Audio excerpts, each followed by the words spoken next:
Russia takes an extremely negative view of the U.S. decision to allow the transfer of weapons to the nationalist regiment Azov, recognized as a terrorist organization and banned in the Russian Federation. Russian presidential spokesman Dmitry Peskov told reporters, "We are talking about ultra-nationalist armed units. And in fact, this sudden change in Washington's position shows that they do not shy away from anything in their attempts to suppress Russia.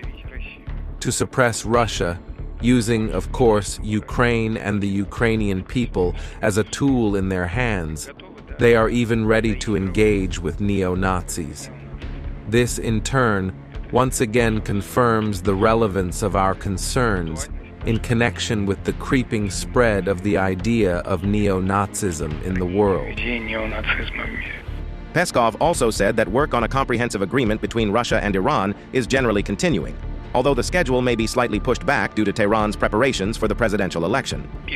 Speaking generally, of course, this work is continuing. But of course, given the current period in Tehran, when preparations are underway for the presidential election, the schedule is shifting slightly to the right, because after the presidential election, as a rule, personnel reshuffles and so on are possible. Therefore, the schedule of some specific activities, specific consultations, may shift to the right.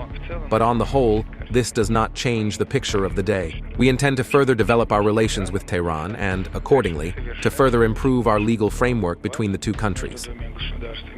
Regarding the possible resignation of French President Macron, Dmitry Peskov said the following: "Moscow considers it premature to discuss the prospects for the early resignation of French President Emmanuel Macron.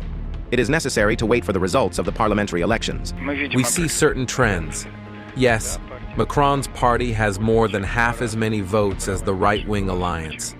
Macron's party is rapidly losing ground. In all likelihood, this indicates that the French do not like something. But we should first wait for the elections and then try to analyze the situation. For now, we think it is premature to say anything.